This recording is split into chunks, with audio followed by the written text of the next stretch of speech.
Larsson. Oh, he's in! Henrik Larsson! That is sensational! O'Reilly, how about that for a pass? Jota! How about that for a finish? That is Jota for you! In for Henrik Larsson, and Rodgers! His first goal for Celtic! Here is Shunsuke Nakamura!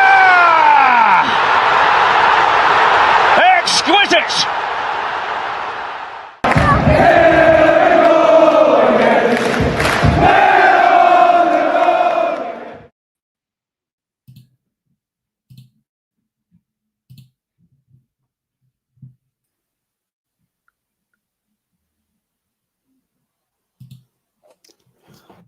Hello everybody and welcome back to the Celtic Unrestricted Review with Ryan Clifford, and joining me in this Wednesday evening podcast is Daniel, my good man JP, and Barry Bannan's back with us.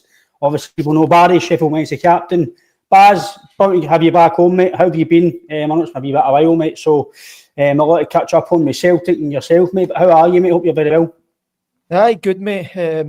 Obviously been a while, so obviously still speak to you through the WhatsApp group we've got in that, but it's been a while since I've been on here and a lot of things have happened at Celtic, so I'm looking forward to speaking about it. And aye, mate, obviously we've been up and down with results ourselves at Sheffield Wednesday, but we've kind of probably had a good month all in all. When they finished too well before the international break, but we got a few points on the board, and looking forward to getting back into it after this international break. As Baz says here, JP, obviously international break, back in it now, Dundee the weekend, so obviously chatting about that. Arthur Johnston's back as well, mate, but hope you're well as well, mate, since the last time I spoke to you was about half an hour ago, so hope you're well, mate. Aye, it's good to see you, mate. It's always good to be on. It's good to have Baz on, Daniel as well. No spoke to Daniel on here for a wee bit of time as well, due to circumstances, etc. And as you say, obviously, having Baz on again and listening to his insights, always a pleasure, so it's good to be here. Also yourself, Daniel, how are you, mate? It's been a while and all, mate. I think you're a busy man with your uni stuff, mate, so hope you're very well, mate. Aye, good evening, everybody. It's always good to be on when I've got the time, and then everybody else has got the time. Obviously, JP, Ryan, it has been a while, but it's good to be on and get to talk to Barry as well and get his insight into some things that we just don't know about professional football. So aye, it's always good to be in the know. Aye, certainly, mate. I get what you're saying there, aye. Obviously, Baz, it's obviously been a while, mate, since you've come on. I know, mate, aye. We just talked about still game for 2 hours. Aye, Isa, she's got to know. But obviously, yourself, Baz. Aye.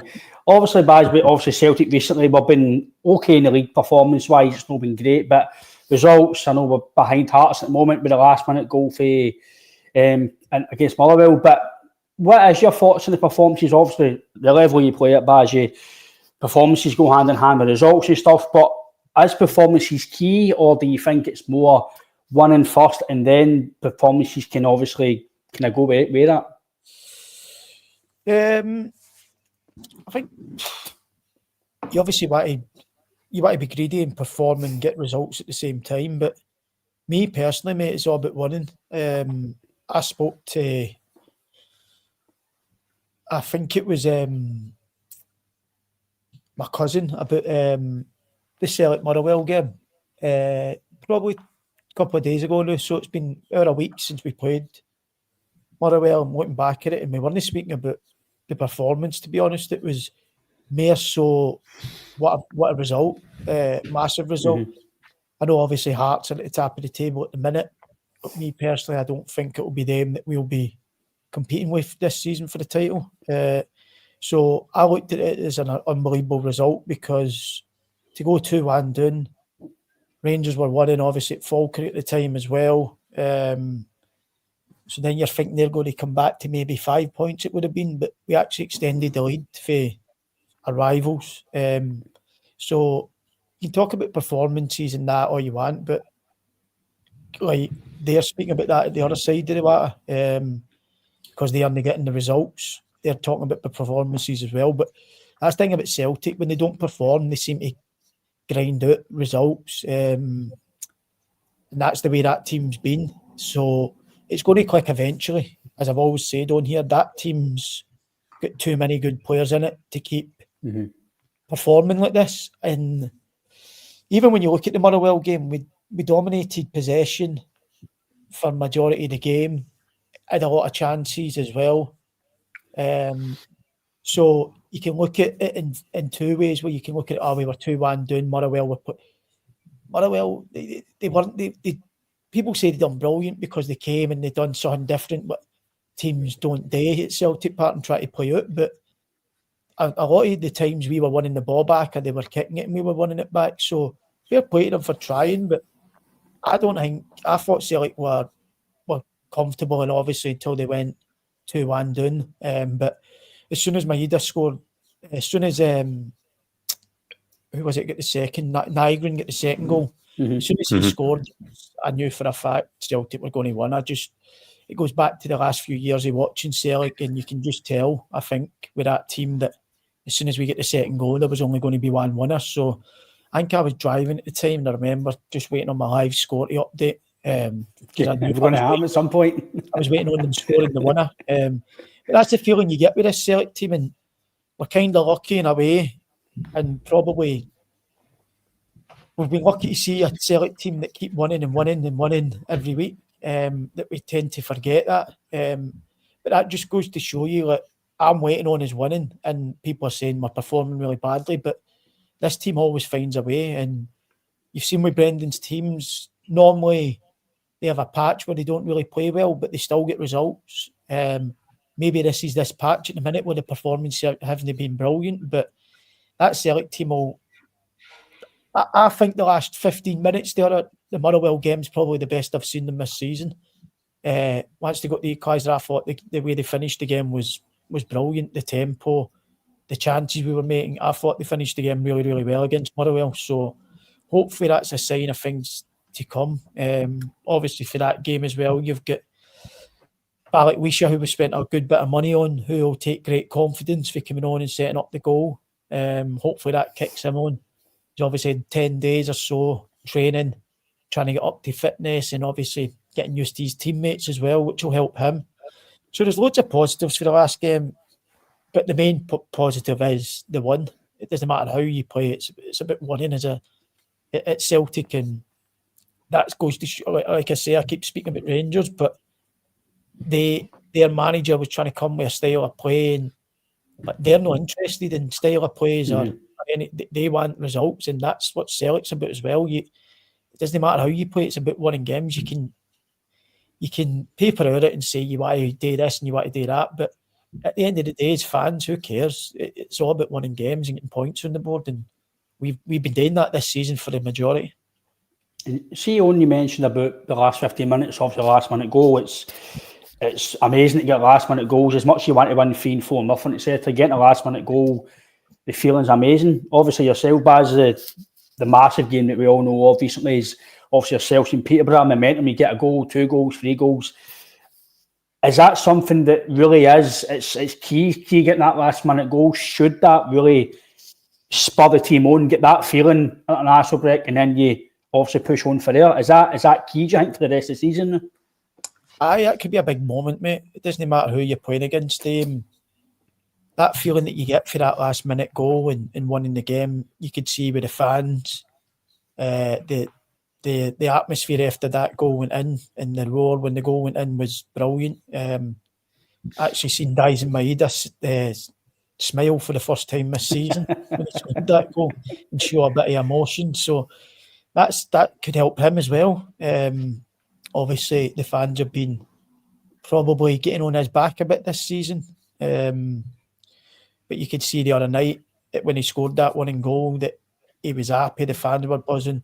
So that could kick him on as well. I spoke about Balak Wisha, but no, that's a big confidence boost. It is like, obviously we speak about, you touched on it there, we want to win 3-4-0, but them tight games where you score last minute winners can be pivotal in big moments.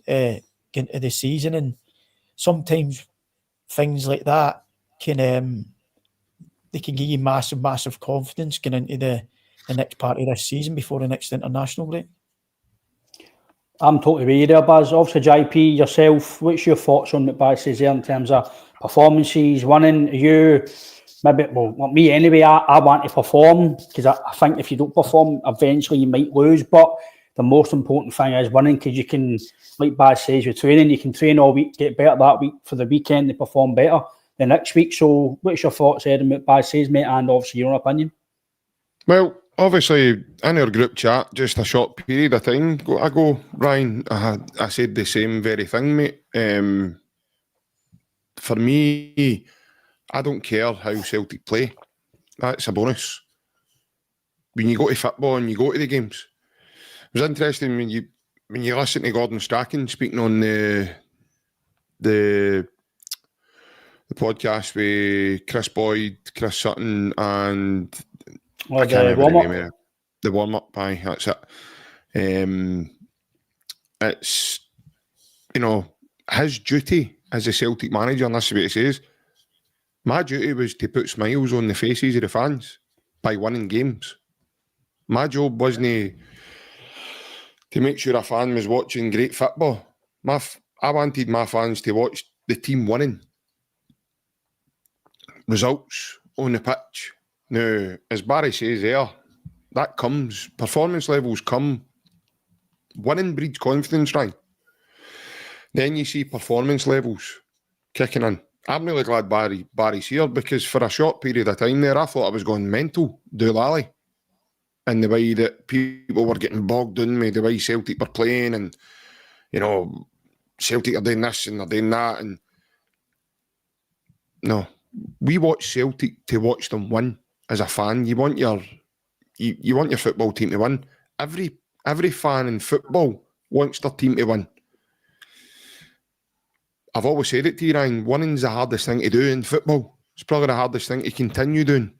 We're fortunate that we support a teammate that have made it look easy for numbers of years now. The Motherwell game in isolation was a big turning point for me, personally. I think as Baz touches on boys like Balikwisha, even boys like Konecki, Aniacho. You seen Aniacho's reaction. He was on the bench and he ran away down the touchline when Celtic get the winner. I think that kind of moment is like a coming of age for these boys. These boys have then had a touch on the Celtic Park atmosphere, because for one reason or another, from the summer, bits of your atmosphere has been very toxic, and it's not been there, and we're not on the same wavelength, and there's various different discrepancies happening all over the place. So it's amazing to watch, and it's what amazes me even more, Ryan, is I call it short memory syndrome. A lot of your fans forget we've got winners in our team who have done it over a number of years now. These guys are still in the team, and these are the ones that are taking the bulk of these criticisms and insults and things that are becoming really personal, and you've only got to look across the water to see how personal things can become. And I wouldn't say we're as toxic as that, right enough, but we have got there, but no, Barry's spot on it. I really do think that, for me, the Motherwell game as well just shows the winning mentality that's in Celtic's team and what we've got at our disposal. As much as we've all seen, and we've all probably agreed at one time or another, Celtic haven't performed at peak level. Brendan Rodgers has done an interview with Celtic TV, and it was a clip it was put out today, and he alludes to him himself looking for an increase in levels, which is why it's in tonight's heading. He's looking for the performance levels, but as Barry says, that comes when you start winning games and when you start doing when you start doing what you're paid to do. They're paid to win. They're paid to go and get results. Now, what comes along with that is a huge pressure, humongous, from a fanatical fan base like us. And there's demands put on the club, Ryan. Not only that, mate, there's a big rivalry here as well. So you've got to contend with that. And that sometimes is forgotten about, you know. And Celtic have kept, when I was growing up as a young lad, it was them, it was in top. Celtic have been more dominant now than what that Rangers team were when I was growing up. It's a hard thing to do, but I'm really glad that we're on the supporting side of our football club, Ryan, and where we're going as a club than, let's just say, other clubs in the league, mate.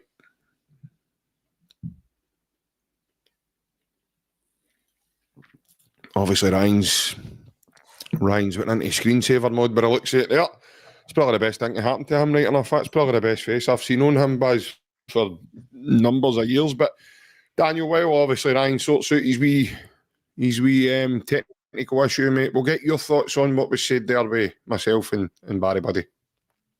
Aye, of course, we say results is the only thing that matters, but I think for a lot of fans, including myself, it's the fact that the performance levels haven't quite been at, when we know, obviously, less than 12 months ago, we know how well this team can perform. And I think it's just kind of that, I don't want to keep going back to it, but I think it's just kind of that hangover for looking at performances so far this season that haven't been good and have cost us, like the Champions League games, and then obviously now a poor performance in the Europa League. But I think it's kind of that. It's like, it's hanging there. A lot of fans' minds, like, I would go and get a fantastic result against Motherwell. But I think everybody kind of was thinking the same thing when we went 2-1 down. I think everybody was in the same camp of, here we go again. And what kind of direction is this game going to go? But don't get me wrong, I've got faith that Celtic as a team are going to go and win. It's just the performance levels at points in some vital games so far this season have been so poor that they have cost us, that it leaves us wanting. I mean, even the manager says he's looking for that improvement, but I think, again, it just comes down to that people coming in the team, should they have been in the door earlier? At times it is a bit of an overreaction, but I think that's the biggest frustration for everybody, that we know how well this team performed less than 12 months ago, and a few of the players are no longer in the squad that were just kind of in a wee bit of a panic of, is it going to be, are they going to, because there's no, like we've said before, there's no guarantee that players are going to come in and hit the ground running. So it's, for me, it's that, like, I love when Celtic get a good result, and I said on here after the Motherwell game, it's nobody's going to knock back a last minute winner, but I think we're just expecting a bit more out of the team and the group of players that's there, considering how well we know they can perform less than 12 months ago. No, I think, Daniel, I think you're right there. Sorry, a bit of Wi-Fi to borrow. Back on now. It was nice to see you. It was a photo as if you'd put your dad's aftershave on again for the first time, wee man. It was... Or that dupe. It's nice, isn't it? It's nice, that dupe, isn't it? That wasn't that, mate. That was high karate All spice. But obviously, I know, Baz, one of the biggest bit of news for the national break is ALASTAIR Johnston. We've had Kobe Dolden, we've had Anthony Ralston. They've done okay in parts since obviously he's been away. We've not really been tested too much since obviously Johnston has not been here. The odd game or two, Rangers or obviously Braga. But now obviously yourself, Baz, this is getting to Christmas time now, a lot of games. Having him back, what's your thoughts on him, obviously as a player, Baz, but how vital do you think he is now, and maybe him coming back could maybe change your fortunes, especially down that right-hand side? He's a massive player for Celtic. I've said it on here before. The defence at Celtic have actually been really good this season, minus the Braga game, where they conceded a few. He could have conceded a few more. but I don't think the problem is defending. I think we've missed Alistair Johnston going forward. We've been limited this season when he's been out to probably attacking down the side that Tanecki's been playing on the left.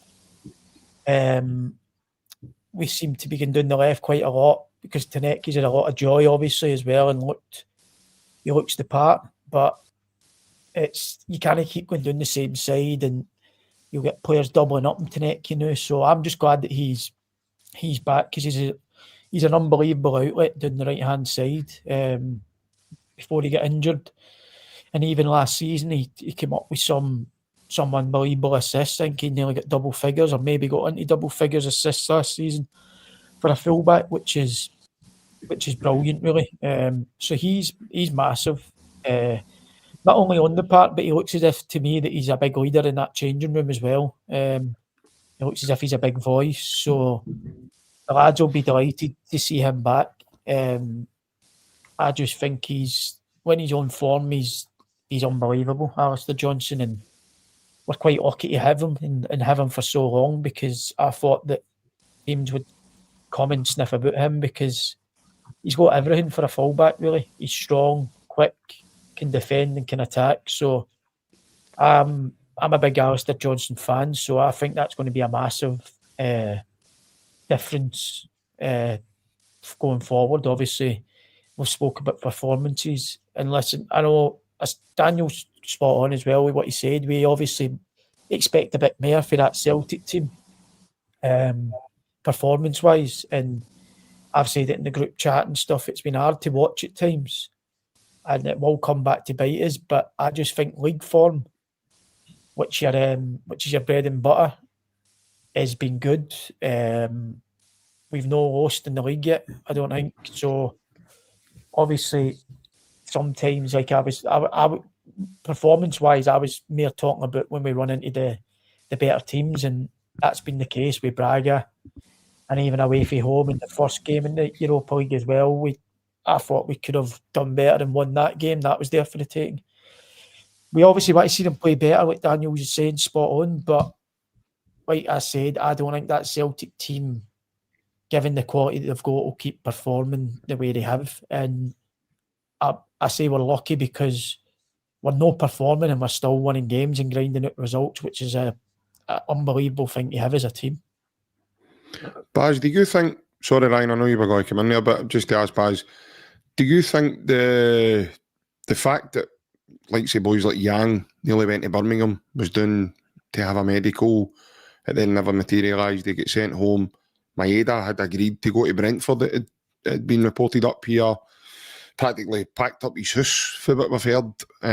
His family were all dead set in a move, and then all of a sudden that didn't materialise. He then had to stay.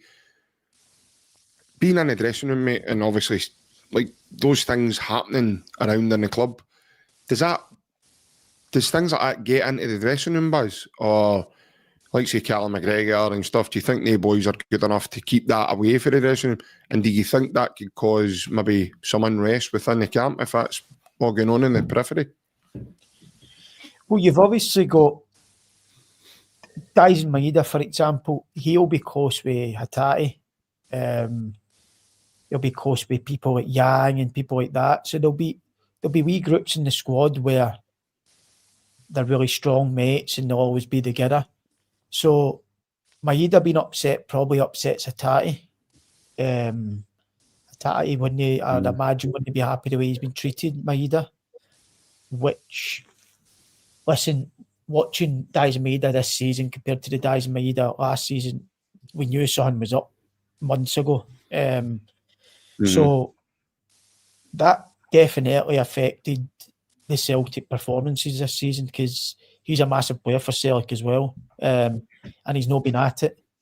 Whether it's right or wrong, me personally, I don't think it is right. I think if you go into that park and you're still a Celtic player, then you've got to give your all, and that means not just in performance, that means in the way you carry yourself on the pitch as well, your personality across to the fans.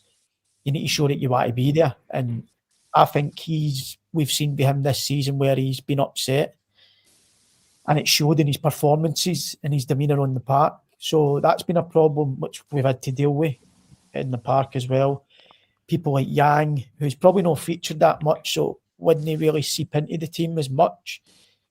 It's not been a great start, as in terms of issues that Celtic have had to deal with, which has probably resulted in some of the performances. But do you think a lot of the other players will have known the circumstances though, and maybe that's, like you've said, Hatate, and you've got the other boys coming over from Japan like Inamura and Shin Yamada, who are also nowhere near the team, so can it quickly snowball into that kind of group?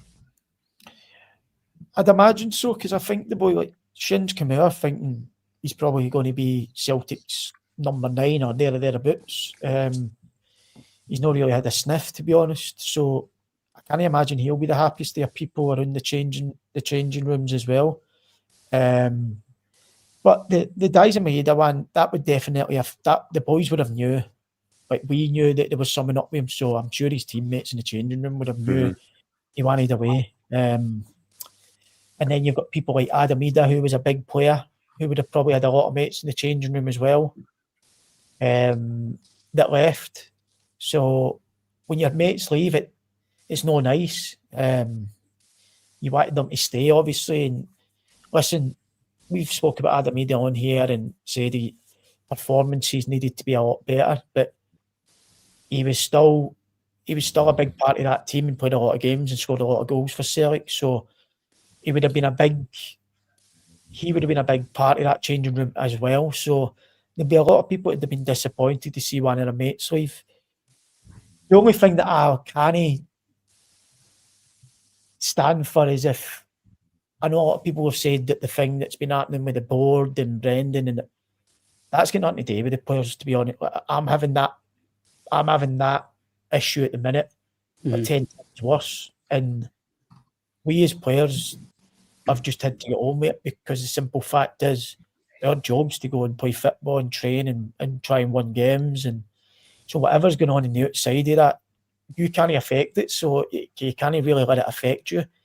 So we've not been getting paid and stuff on time, and so that's a way worse than what's happening at Celtic Park at the minute. So if that's an excuse, then I don't really buy into that, because we've not been able to sign players. I know Celtic they've been able to, but no sign players that they wanted or wanted more players, and we've been able to sign one player all season on loan. So you can't let the effect you. If you've got a strong changing room, that doesn't affect you. It kind of spurs you on a bit more. So I don't buy into what's going on in the background with the board and the fans and Brendan affecting performances on the pitch. But people like Daisen Maeda and wanting away and no getting away, and that can affect a core group, because he's a big figure in the changing room and a big player. So if he's not going to be performing the way he was last season, then you're going to be doing 5-10% in your team performance, because let's get it right. What he done for Celtic last year, he was scoring, he was a massive part of being good. If he never played well in Celtic, really never. So there's been loads of things on the park this season that haven't went right for Celtic, and you look at the table and you look at the results, they've still been good considering what's happened in the background with players. Yeah, Ryan, obviously, what Baz was saying there, mate, what's your own view in terms of what you see going on? And because I think that's really interesting what Baz is saying about, because I think I mentioned that to you quite early on in the summer, and I says, well, if Maeda's performing like this now, who's to say that Hatate's no doing the same? I don't want to use the word down in tools, because I hate saying that. I don't believe in that narrative at all. It's more a case of the cycle might be ending, or might be coming to that end. They have been there for, you could add Carter Vickers into that group as well. They've been over the 4-year mark at Celtic now. There's only so long a cycle lasts, and then we've seen it through the years. Edward, Dyer, all these boys all tend to kind of move on and go to other challenges. I don't want to say a bigger club either, because there's not many bigger than Celtic, but terms of your own view, mate, do you think that's overlooked then with the fans, as in fans just want to see players play well? They maybe don't take things into consideration, like, well, hold on a minute, he might want away, but then it's going to affect him because he's his best pal and they two are there, and it's, as Baz says, it's quite easy how it can snowball. I think if you played football, I don't think it really matters any level. If you played amateur, junior, or professional, you've been involved in changing rooms, you kind of know if somebody's team in our team, somebody's team in our team are in talks, are you happy, no happy, unless they're a closed book. But Baz know himself, 9 times out of 10, you get the atmosphere of players, and if they're not performing continually, what's up with them? Is it in the house? Is it the kids? Is it the missus? Are you going somewhere else? Is it mentally? Look, there's always performances might change for a few weeks for a certain reason, but if it's continuous, why is that the case? Is it? And I'm totally agreeing with Baz that it shouldn't matter if somebody's wanting you or no, you might be leaving. As soon as you're on that training park, for that team, you're paid to do a job, so you need to take that for 90 minutes. A lot of guys, 90 minutes, got the game for us. I can't play anymore, so when I go and watch football, no matter what happens in my life, all I'm thinking about Celtic winning, scoring goals. When I get home, I deal with what I need to deal when I get home. But when you're at that stadium, all you think about Celtic winning games, scoring goals. It should be the same for the players. As soon as you're on that park, 90 minutes, right, zone in, I'll deal with what I need to deal with in the house or the board or whatever it is after the game. But for 90 minutes, you're paid to entertain the fans, score for your team, win games, that's what, so like Bazzy says, obviously we don't delve into such, but people obviously know the situation Baz is in. It's horrific what Baz is going through, you know, and having to then play football. So like, and they're still performing at a high level. They need to do it for themselves, their teammate, their manager, the fans. Yeah. It's a big collective. So the Celtic fans Celtic players are in the same situation, and they need to do the exact same thing. When Maeda, for me, his penalty kick against Almaty was horrendous. That for me was somebody that didn't care. I don't want that to be headline news. No, I'm not. But I mean, it looked like he didn't care. It didn't matter. I'm not saying about down tools, but it was the body language was. It was the same with Maeda, by the way. I know what Baz is saying, but he's obviously had mates and he's away and things. But the penalties were. It was just like. I don't really care if because then it was just a lazy walk up, and even like Baz said, good to see him smile, because when he walked away for that, it was just I don't care. I'm leaving here, or I'm getting my big wage packet. I don't care. That was the way it felt. I know that probably wasn't the case, but that was the way it looked. And listen, he's got to perform now, because see if he doesn't start performing, he'll not be going to Brentford or Everton or West Ham or a big team down south. That's gone. That'll be away, because they're going to think, well, why has his attitude been terrible for the summer to January? Why is that? Why is he not performing for that team? Because if you're not performing for the team you're at, who's going to buy you? It's the same as like Yang and guys like that. Yamada's band mentioned.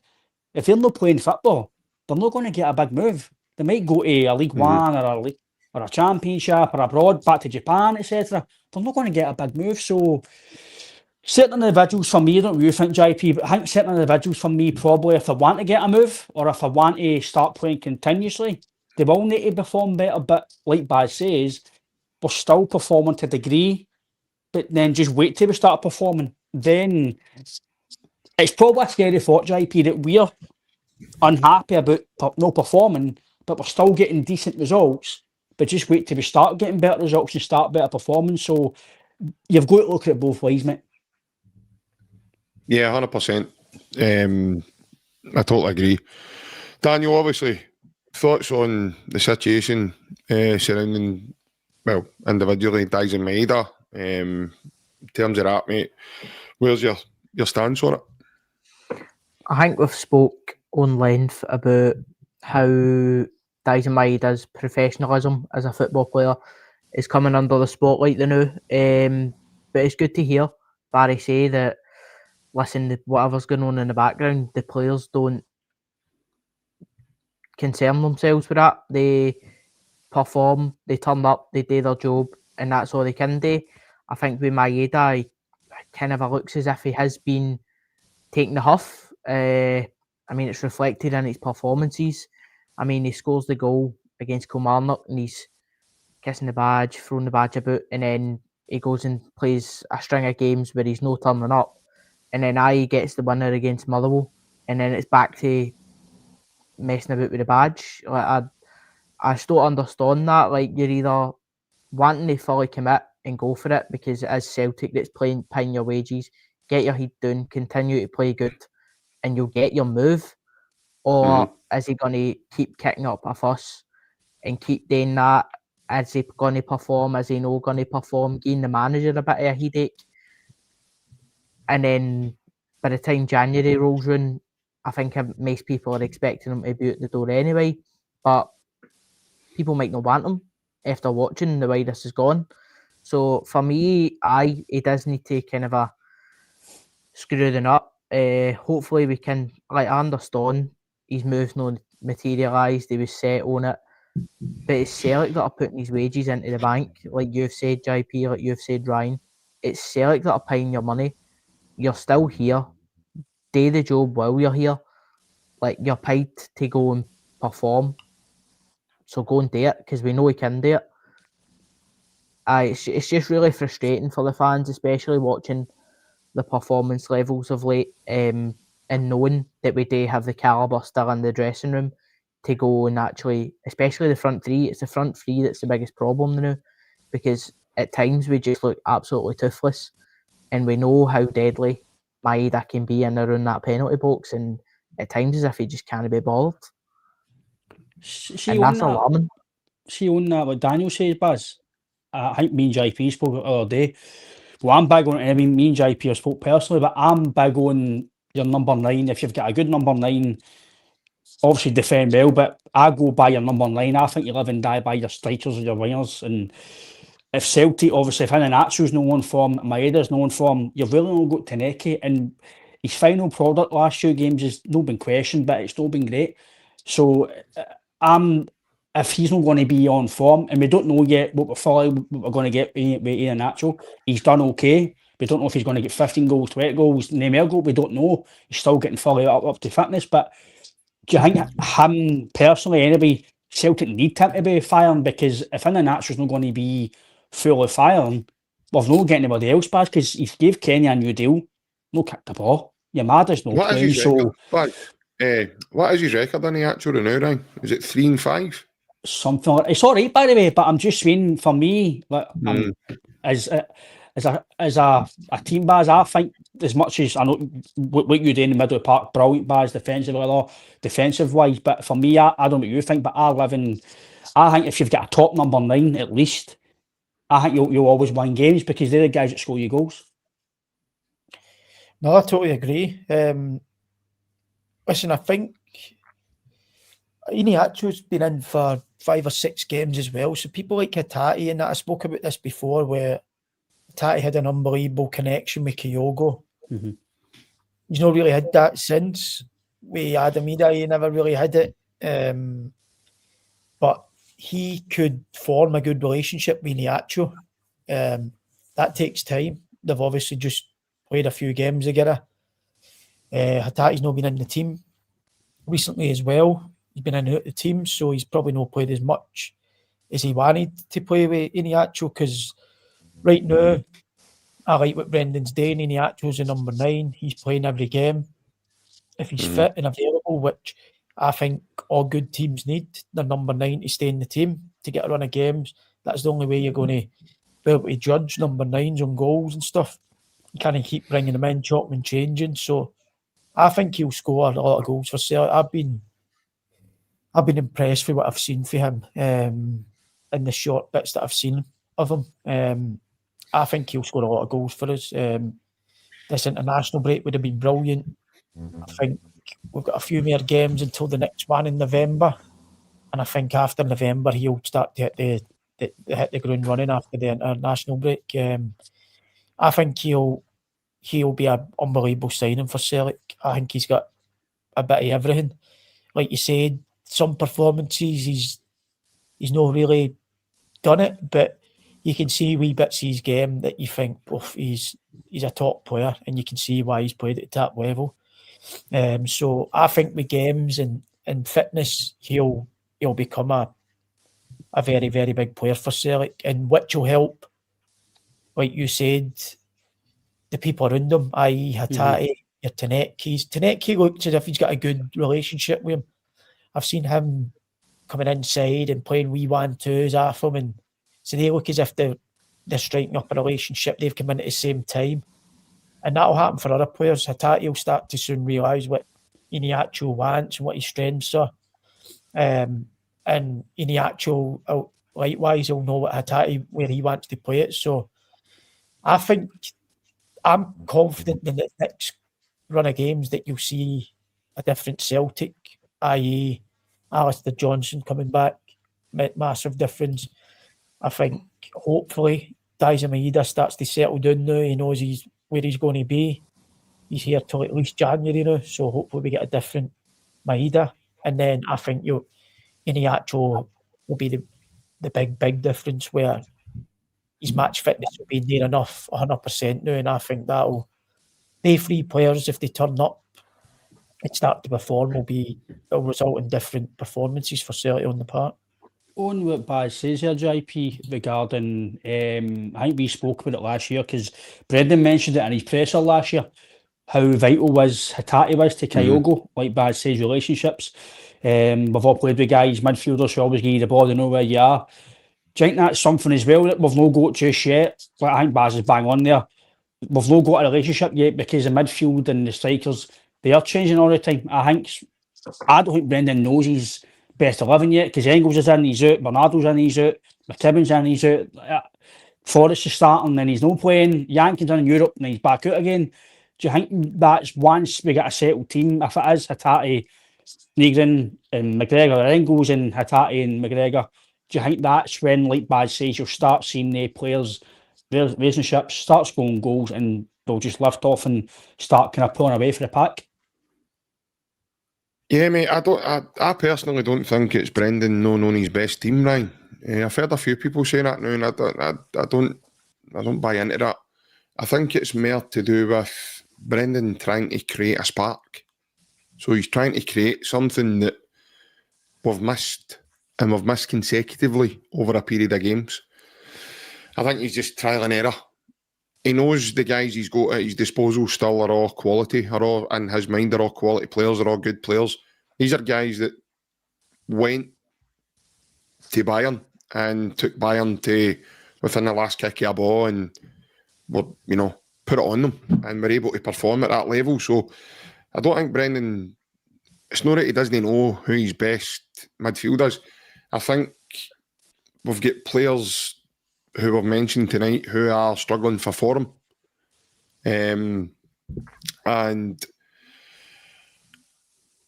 you talk about running, physicality and power and everything else, I think, in my opinion, for his running ability only, I personally think you're noticing that now that Engels has not been playing every game. Because when he plays, he does a fair amount of running. He's got that physicality. He covers the ground really, really well. He gets across the ground really, really well. And he's not played since Negrin signed.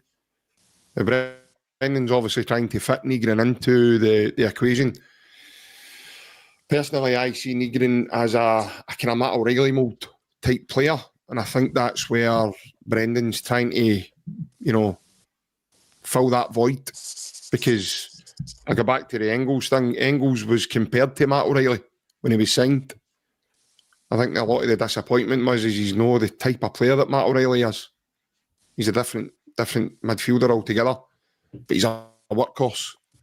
And he's got that running ability on and off the ball. I think the problem with Engels is he's not been played where I would like to play him. Personally, I think he's tailor-made to play beside Callum McGregor in a 6 role. I would love to see him in there. I think he's got the legs to cover it. I think he's got a height and a status about him there, where I think he could get about and become a midfield enforcer over a bit of time. I would like that to be something moving forward that we see happening. Whether that happens or not is a different thing. Maybe Brendan will have a different idea in his head of where he wants Arnie Engels to play. But I think there's just been that lack of spark and a wee bit of a lack of rhythm throughout the team. There's been chop and change, mate. That's a brand new front three he's threw together. And he's trying to bed them in over a quick period of time. Now, unfortunately, we go back to Celtic and the status of Celtic. You don't get time to, he's not had that pre-season to bed that in. Where do you think, and I'll maybe even put this one to Barry, where do you think that Celtic front three would have been had they had that couple of weeks, that good 6 weeks, 7 weeks, 8 weeks training together over the pre-season and the games in terms of rhythm and, fluid rhythm and moments and everything? Where do you think they would be now had they played together a way back when we played over in Portugal? In my opinion, Baz, I don't know how you feel, mate. I just feel as if they would be a lot more settled instead of this kind of chop and change that there's been since the start of the season. Unfortunately, we don't have that time now back, but when you look at it, that I think Celtic, especially up front, if they had Tenetke, Balikwisha coming in, Iniacho there, and Maeda even moving to a different position on the right, but having the time to really sharpen that saw and really get it together, we might be seeing a different thing even before the international break and even more of a weapon. But unfortunately, we've not got that. So we now need to work with what we've got, mate. But I feel, and I agree with you, I think over the more time they do spend together, the more time they do things together, I think they will become a force, mate. But in terms of your own thoughts there, Baz, how do you feel they would have gone if that was, earlier, if it was done earlier? Well, I like the boy Tenetke. I think he's been really good since he came in. I know Ryan obviously speaking about end product in the last few games where you probably want him to score a few goals when he comes inside. I know exactly what he's saying, but I think he's going to be a good signing for Celtic. He reminds me a bit of Nicholas Kuhn, a bit similar to Kuhn, the way they play, fast, but also link it, sees a pass. So I like him. I like Iniacho. Balikwisha, I've not seen enough, but I think he looks tidy. He looks as if he's a very good footballer. So it looks as if he, given coaching and time with his teammates, he could be a good player for Celtic as well. Like you said, I've said that I think after this international break, I know a lot of them never went away. Tenetke was obviously away with Tunisia, but people like Balikwisha stayed, Hatate, Iniacho was there, that's only going to benefit Celtic for when they come back for this international break this weekend. Like I said, I've had it this season where our front line's changed completely. We've got young boys who have had to come in and do a job for us this season and have done it well. But me personally, I was going from playing with Michael Smith and Josh Windass and Gasamas and people like that, where I knew their game inside out and they knew my game inside out, to now playing with young boys who they've never played with me, I've never played with them. So it takes time. It does take time to know what their strengths are, and players might want it to feet. We've got a young boy, Kadamatri, who is really, really quick and strong, so he wants it in behind.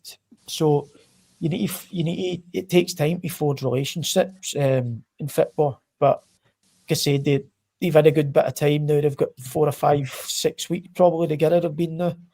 So I think you'll start to see them hitting the ground running when they come back now, hopefully.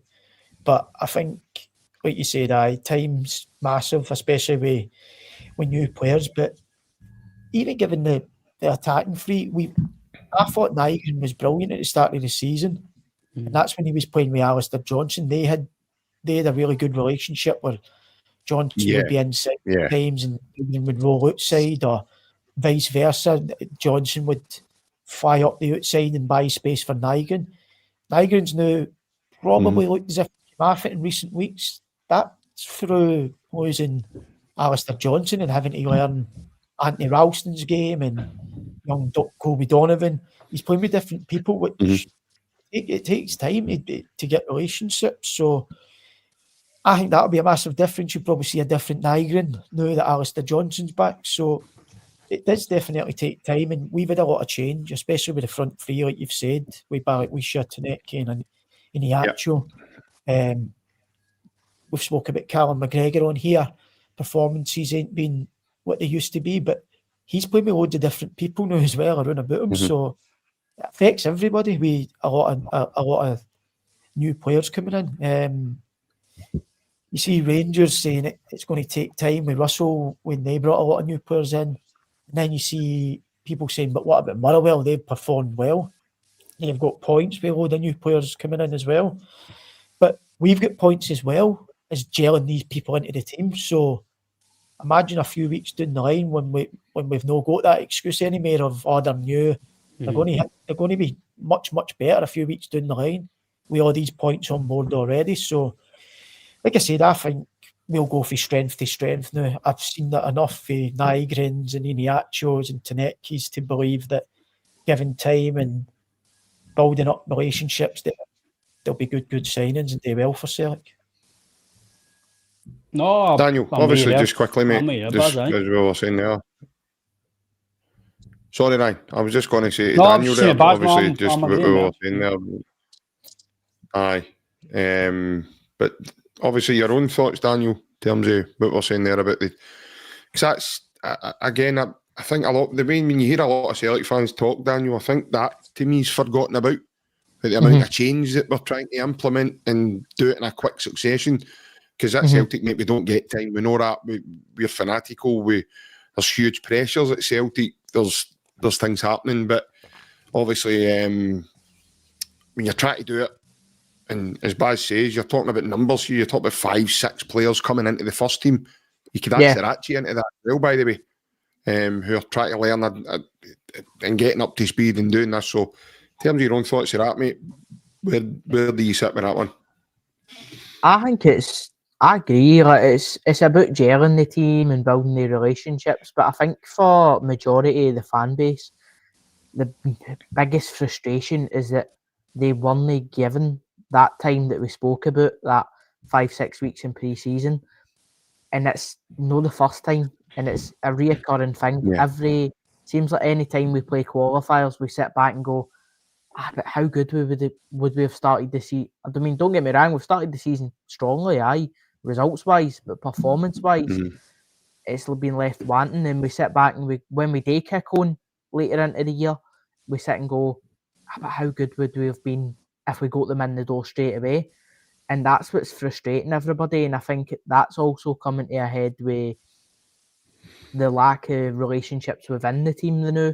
Because it's disjointed at times. It's hard to watch. Like, I don't think I've ever, in the last 4 or 5 years, seen Celtic put so many passes at the park as they have at Ibrox. I mean, that was insanity. And then we see, like we talk about Nygren. Like, for me, it's, I don't know how Barry feels about this, obviously being a midfielder, but for me, the biggest thing with Nygren is his lack of physicality, man. Like he's just so slow compared to the rest of the midfield, and we've got used to such a high tempo, fast midfield. So I don't know if I put this to Barry, like with being in a midfield like that and being used to having that sort of speed and physicality, would that frustrate you almost, like playing with somebody that's not like that? Well, he's a bit similar to Matt O'Reilly with speed, where he's no fast, but that's where you need your connections around about you. Where Alistair Johnson was there, and he would do his running for him, kind of thing, and it would be Nygren picking the passes. But the young boy Donovan, don't get me wrong, come in and done well, and Anthony Ralston, but they're no Johnson. So that's what I mean with relationships on the park. Like Nygren looked better because Alistair Johnson was doing the running in behind and the forward runs. Nygren's a footballer who wants to pick the ball, get turned and pick passes. He's no one of these players where I know it's contradicting myself because the goal in Europe, away from home, where he drove inside and past Tiniaccio, probably defeats what I'm going to say here. But he drove with the ball that time. He can do it. But I know what you're saying. He does look slow and sluggish. That's just the type of player he is. But I think the way he protects the ball and the way he takes the ball and sees things, I think he's going to be a very good signing for Celtic. But I know what you're saying. But I think with Alistair Johnston coming back now, that'll kind of overshadow that side that we've been seeing in recent weeks, because I think Alistair Johnston bombs up and down the line that side all day, and he's not been having that recently with the two boys that have come in. So I've got no problems with Nygren. I can get what you're saying. No, I know he looks sluggish and he's no mobile and turning and going to run away from people. But I think when Alistair Johnston comes back, we'll see a better Benjamin Nygren. I think there was some questions as well, Baz. I think we've started them. If you want to put them up, JP. Aye. No worries. I can't date my phone. My phone's working properly. They pop up. I think there's one there from... What a YouTube name that is, by the way. Sticky Flows. We've had confirmation that it is a correspondence from the Savoy nightclub. He's just nicknamed himself Dirty Sticky Flows for whatever reason. I think it's one of the bartenders at the Savoy. But aye, so he says, question for Barry: who would he like to see Celtic sign and what positions need strengthened? Positions that need strengthened, I would go with a centre half. I think I was looking forward to seeing Simpson Pusey come in and play when he gets signed. Obviously, for whatever reasons, we don't know, but we haven't seen that. But I was looking forward to seeing him. I thought he would have done well up here in Scotland, hopefully. I seen that he played a 23s game the other day, or 21s game. So hopefully that's a sign of things to come, and he's getting game time and he's going to start to feature now. But if no, then I'd like to see a new centre-half come in. I think it's clear that we probably got a problem on the right wing area at the minute. Maeda doesn't really want to play there, doesn't look as if he's happy playing there. He looks more suited to it in the left or through the middle. Balak Wisha's probably got the same problem where they all want to play in the left, these wingers that we've got. So Jota's probably similar. I know Jota's played there before as well. He's coming back, but we've got a lot of left wingers and not enough right wingers. We've obviously got Jamesy Forrest and Yang and people like that who can do a job. But if we're going to be serious and want to progress and as a club, I think we need a right winger. Players that I would like to see signed, centre-half. It's hard because it's on the spot. I'm trying to think if there was any in Scotland that I don't think we'd take any. You're definitely lying with Ryan there, because Ryan loves a centre half. I mean, look at this. I mean, it's just bliss. You know what I mean? Ryan loves his centre half. He loves his centre halves as he's demonstrating here.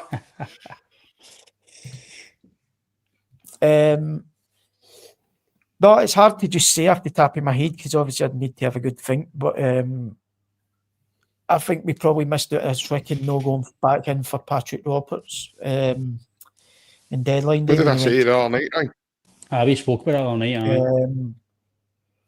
Especially for that position where we probably needed somebody. See, on that, Baz, you know, I think Celtic could have sweetened the Birmingham deal and just say, right, he's obviously, I know he was going to Birmingham for Sunderland, but could have Celtic no went, right, we'll take Roberts and you take Yang, surely within a few years that could have probably get done. But like I say to JP, but us saying that, I know we're not on the board, right, and I'm no question their abilities what to do, but I'm kind of but Ryan, they went for me. They tried to get him. They tried to offer him advent calendars and everything coming up, mate. And they just haven't at all, man. I'm kind of questioning the board, but I'm not right. I'm up because us, what you're saying here makes sense.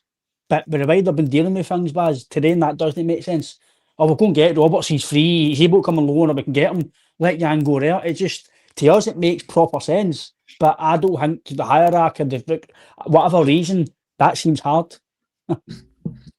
No, well, I thought with Brendan's history and stuff, I thought it would have been.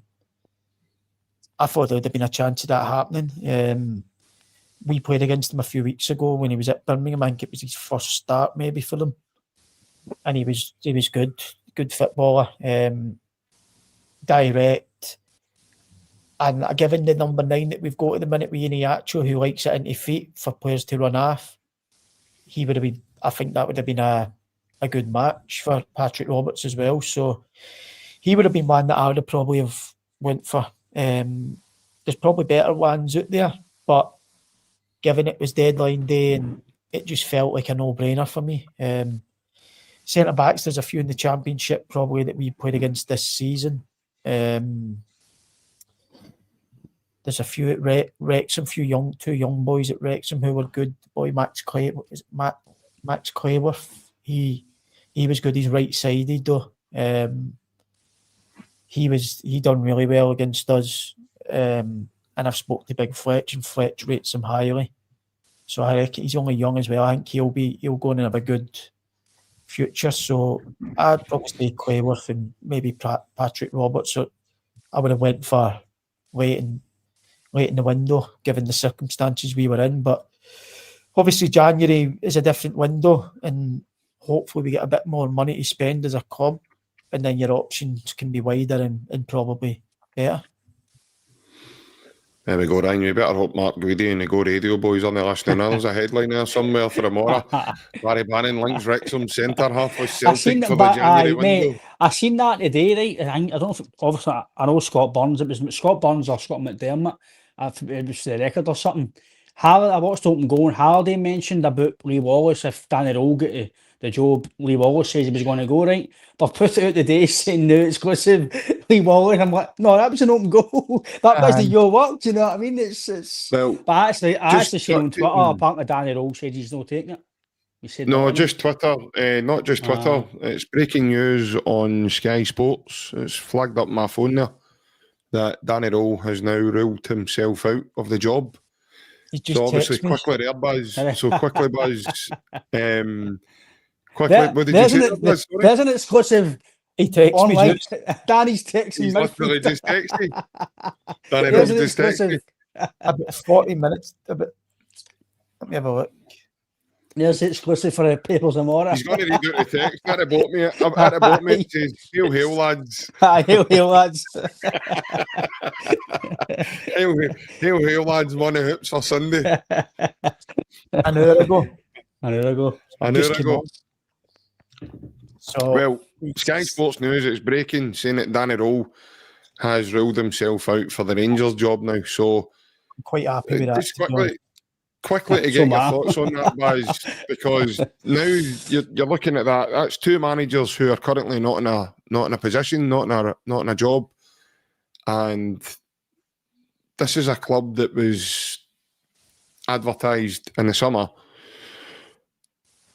They were going to be the biggest thing for the USA since the Harlem Globetrotters, with the takeover and everything that was happening there.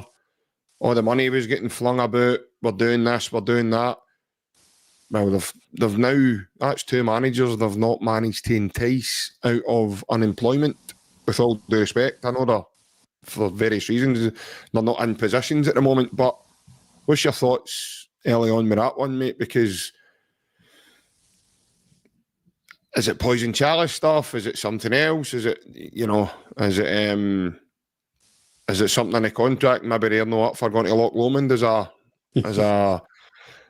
team bonding exercise. I don't know. I heard Gerrard never took it because he was unable to take the boys to the time capsule whenever he wanted. That was part of the deal, and he wasn't up for that. So the club are wanting to go somewhere else. But in terms of your own thoughts there, mate, it's obviously your old gaffer as well, Danny Rowe, you know very, very well. I know he's a good coach, obviously getting the insights from yourself about him, but he's a manager, how he deals with people. Yeah, I know you know, he would have been a challenge for Celtic getting in there as well. So obviously now he's said no. So what's your thoughts, mate?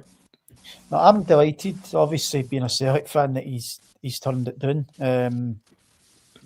I think it'll be one that they regret not getting over the line. Just let's confirm there, being a Celtic fan, he's turned it down, meaning you're the Celtic fan, and that's why know that Danny Rose a Celtic fan, and he's turned it down. Just before we get flipped, man, and put it. No, I know how good he is, and I think it'll be one that the Rangers fans, who probably a lot of them don't want him, they'll look back at it in a few years' time and they'll see what a good manager he is, and look back with regret. I've spoke to my cousin about it. He's a big Rangers man, and he wasn't sure, but he knows what I've told him about Danny, and he was coming across to it. But no, I think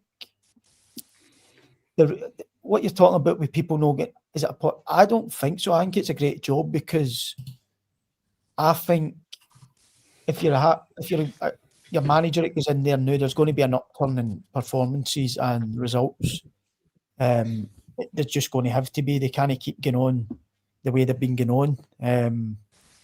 But I think the problem is, at the minute, is at Rangers, it looks for the outside looking in, is they've not got anybody there that's going to make a decision. And when they think they're going to make a decision, it looks as if they're then listening to the fans. And that's the problem that they're probably having with the decision at the minute. Because they all wanted Gerrard and it fell through for whatever reason, we don't know. But I think they think Danny Rowe's quite similar to Russell Martin. And you get the feeling that the Rangers fan base, from what I've been seeing online, they don't want Danny because they think he's similar to Russell. So maybe that's played a part in the board not taking Danny. It looks as if he was sure to get it after Gerrard fell through. Now, for whatever reason, he's rolled his cell out now. So it looks as if there's a bit of uncertainty in what road they want to go down next. But I'm glad, to be honest, that Danny's not got it, because he would have been a challenge for Celtic, and I'd have to have probably deleted him with my phone book as well. Sheffield Wednesday captain deletes ex Sheffield Wednesday manager from his phone book. There's another headline. But Daniel, just as Baz says there, obviously there's a lot of, in my opinion, I've seen a lot of blind ignorance getting passed about regarding Danny Rowe and stuff, and that's what's brilliant about having Barry on here with us, because we get a first-hand insight as to what the guy's all about, etc. And I knew right away, as soon as he was linked with the job, he'd be a challenge. But what Baz is, he's been kind there, because he's not actually told us the text to reply to Danny Bay, which is just hang off, mate, because Brendan might be leaving in the summer, so we might need you up here after all. But in terms of what's going on in that aspect, mate, what you thinking there? Yeah, I don't tend to comment much on them, but listen, I think you're spot on with blind ignorance, because they had their mind made up on somebody they already had before. They've no got him, and they've kind of took the half a wee bit. So, aye.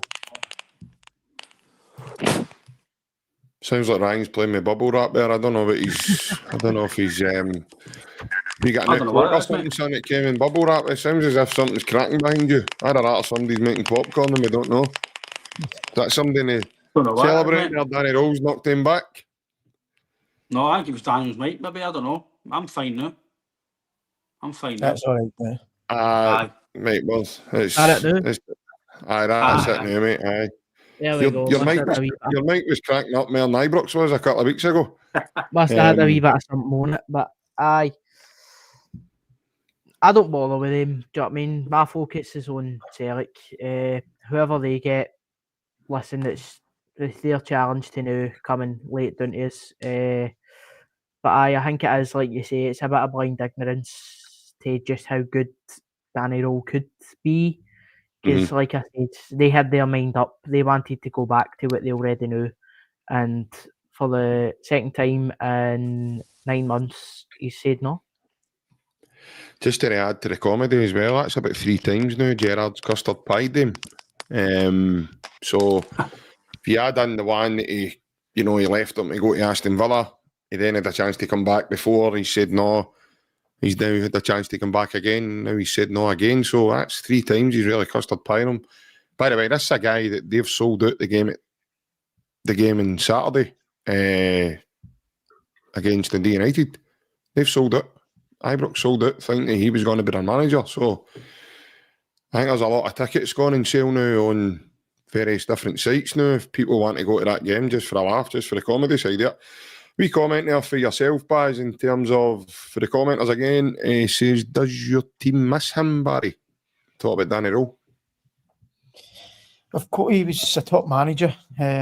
So any team that loses him as your manager, then you will definitely miss him. But our manager that stepped in now is the assistant under Danny. And he done a lot of training last season as well.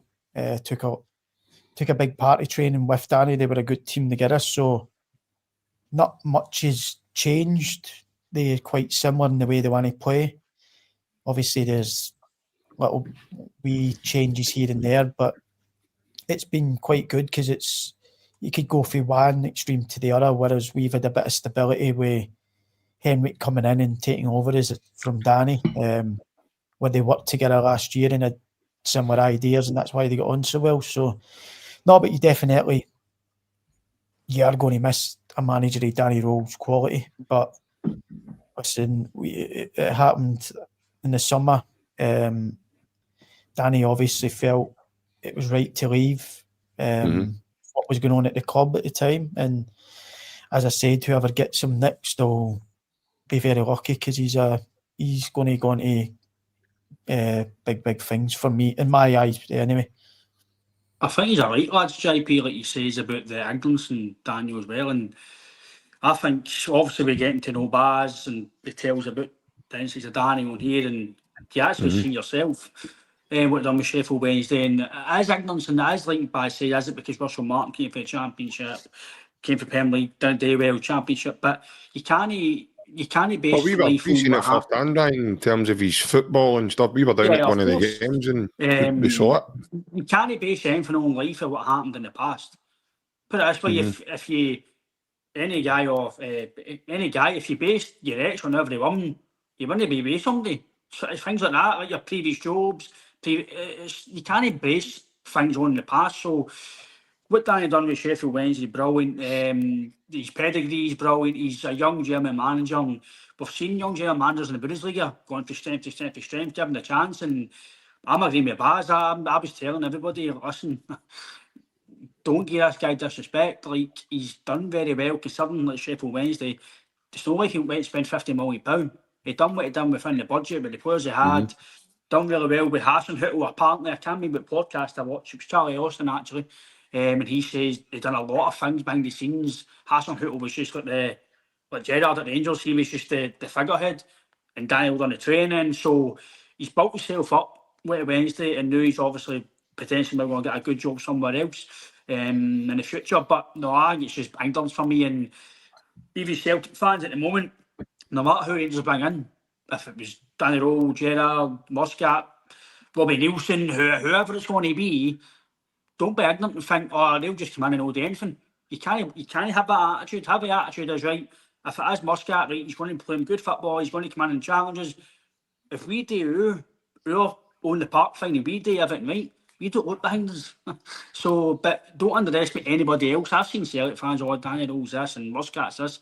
Focus on us. Let them do what they need to do. If he challenges them, we deal with it. But I'm like Baz. I'm really glad he's not taking a job, because he would have definitely made them solid. They would have changed the direction of the football club, and they'd have made them a football team.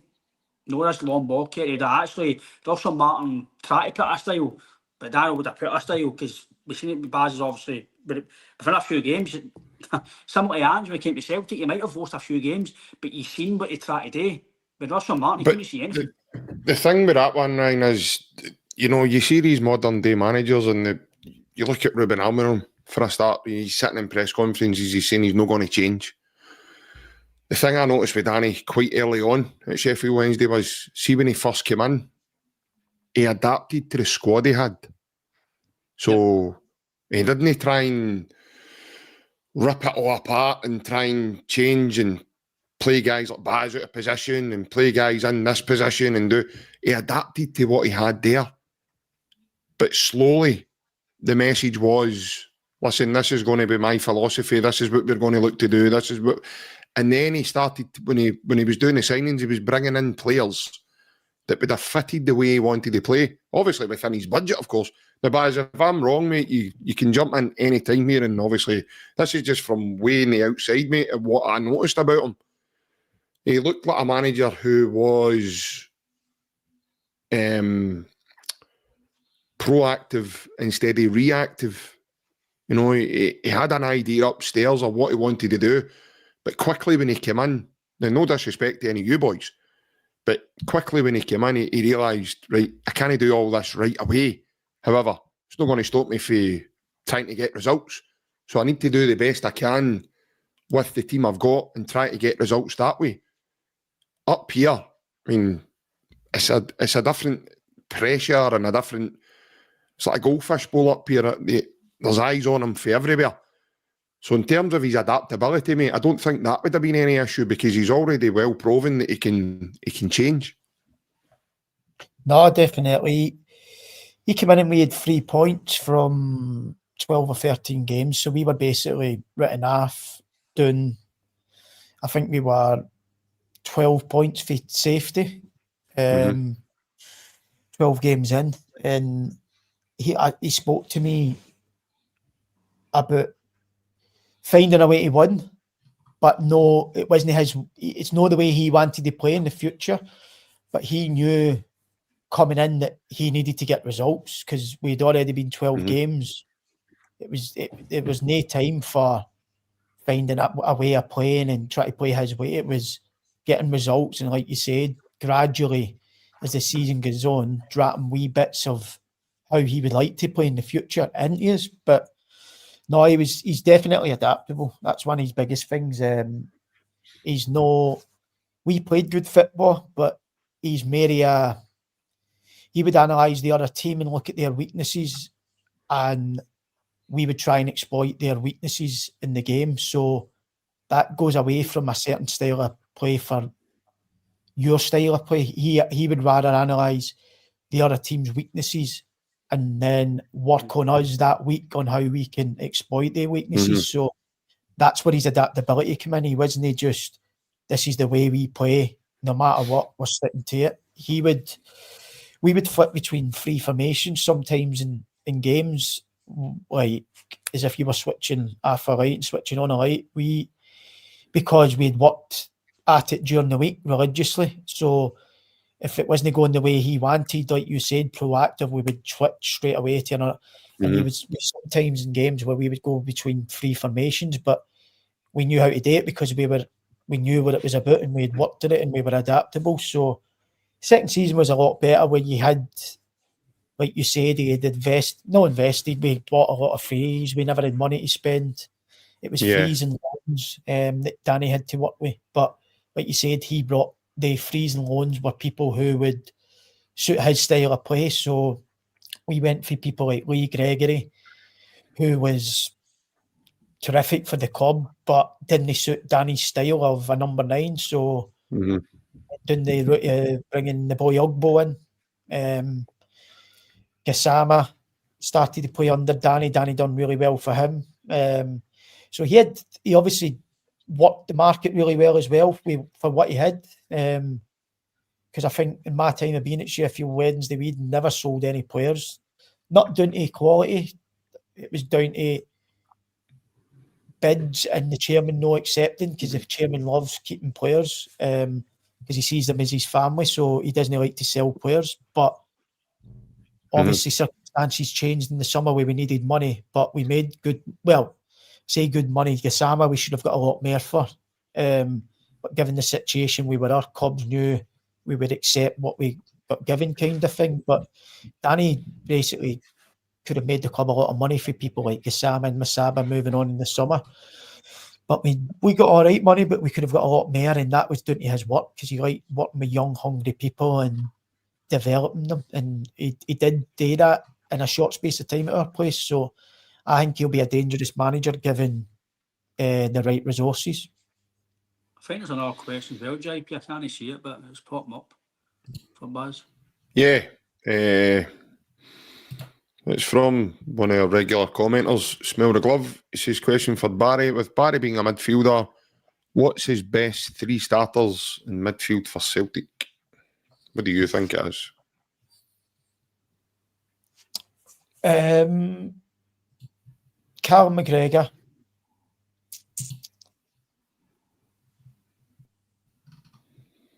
Rio Hatate, and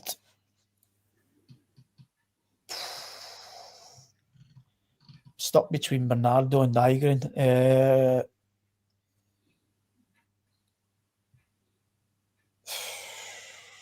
Wow, Bernardo. Oh. That's what I mean about you throwing my head every time you're on here, Buzz. I love Bernardo. I know, so like but I just... I like Nygren. Nygren's really impressed me for what I've seen. Obviously, in recent weeks, he's probably dipped a wee bit, but I think we've got a good player in Nygren. But I like Paolo Bernardo, so I would go McGregor, Hatate, and Paolo Bernardo.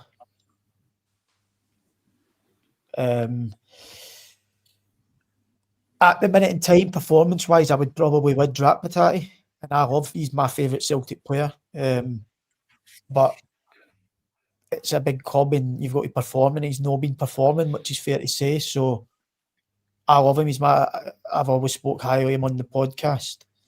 But if they were all at their best, then that would be my Hatate would definitely be in my 3, because I think at his best, he's the best player in Scotland. Right now, I wouldn't probably play him, but my 3 midfielders, if they were all on form and on song, would be Bernardo, Hatate, and McGregor. On obviously Hatate, Daniel, but not like yourself, mate. I think me and JP spoke about him recently, somewhat to Baz. Fantastic, but he has been a wee bit off the boil a wee bit. What's your thoughts on Hatate? And do you think that he's maybe is one that maybe, not because he's been absolutely rotten or anything, but maybe one has to be told, listen, if you don't perform, you're not playing, because he has been playing even when he's not really been playing well because of what he can do. But do you think somebody Baz, maybe Hatate is maybe one that could drop out in the last few weeks and say, listen, you don't hear because you need to be better. Engels or Bernardo's going to get a chance. McKibben, if they don't play well, then you're back in, but you might need to bide your time again. Yeah, for me, I think Rio Hatate's been one of the ones we've kind of picked up on it, that for a while now, he's something just doesn't look there. Like, he's only turning up in certain games. And for a midfielder at Celtic, you can't be like that. You need to be on it all the time, because our midfield is where our football is played, majority of it. So for me, he is a player that if he isn't hitting the heights, then he needs to be either dropped or questioned, because I think also in the back of his mind, we've seen it at the end of last season. I think his injury kind of messed his head a wee bit, because I don't know how you feel, but for me, it was kind of a shaping up that Rio Hatate was maybe being looked to get moved on. Along with Dyson Maeda, and one of the players like we spoke about, it's kind of other cycles beginning to come to an end. Cash in. We got a good season out of him. And then that injury, we all kind of went, well, that'll be him here for next season. So I think he does fall into that category now of, if you're not performing, you get rotated. And I think that's the way it should have been. But we do know that Brendan has his favourites. Well, I think for me, JP, I think we spoke about it earlier on, and I know you have a bit of a different opinion. Guys like maybe Hatate, especially Kasper Schmeichel recently, I think he's been way out of the boil, and if I'm saying the Sal, I'm thinking, right, where am I going to play here? Is it the cup games? Because as much as we know what you can do, when you're making mistakes, it can cost you at Ibrox, cost you semi-final. Braga, it was ridiculous. He's playing it for the back. We all know he still can make the crucial saves, but one of the goals that might cost you in a big game at Ibrox or semi-final, and does he maybe need a reminder, JP, maybe Schmeichel or Hatate? Maybe I'm not saying they two players because maybe there've been one of many that have underperformed, but just for a topic of conversation, I can't see him. No, if you might call it Draper versus Schmeichel, but do you think maybe they two, it's because of what they can do, but do you think maybe they should? Obviously, be put it to Baz as well with yourself, mate, but I think maybe two maybe need a wee kick up the bum, and maybe the place isn't guaranteed you still need to perform at a top level to be in this team. No, I don't think there's anything to say you could kick him up the bum, but still keep him in the team. It'd just be funny to see them, especially with the bands that Brendan Slidway on last season when he kicked the ball against Aberdeen Cup semi. Imagine one of Tom Ford's up with fucking arse. It certainly wouldn't be pleasant in the moment, I'll tell you that right now. But no, I think you start talking about, I know Casper's, he's made some errors and stuff, and listen, he's human after all. But I think these guys have, Baz will be able to tell you more than anybody, these guys have got enough in the bank probably to you know, I think you've said it yourself, Ryan, as much as passing out for the back and doing me bits and bobs. So it's one of those ones. They've got enough in the bank for me. They'll always come up with big moments, and they'll always provide that quality when it's needed. Really.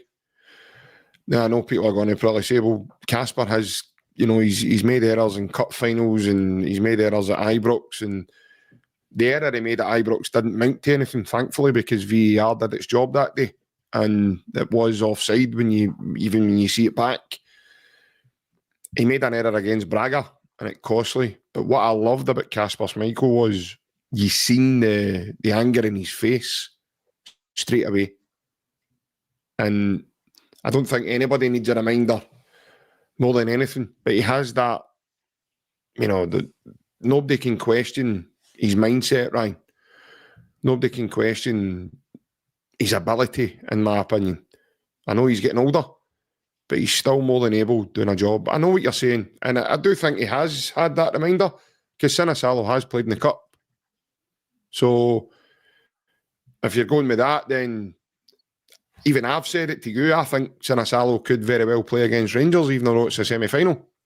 I still think Sinisalo could play along because he's been the Cup goalkeeper. Just because of the opposition, that shouldn't change. Sinisalo's also been to Ibrox, so he's played in that kind of magnitude. He's played in that game. So Hatate, for me, I'm the same as Baz. He's one of my favourite players when he's on it. I think we're at the end of potentially Hatate's days. I think Hatate could very well in the next window or two be moving on. I think we could possibly see that changing. I could be wrong. I could be totally way off the mark here. But for me, I'd like to think Hatate's just going through that wee moment. You know, he's maybe not on form. I would buy into that, fine. Because again, mate, he's one of those players, Ryan, where I think he's got extreme quality. But just when you're looking at that, I think it's just frustrating, mate, because we all want to see him doing more. We all want to see him playing better.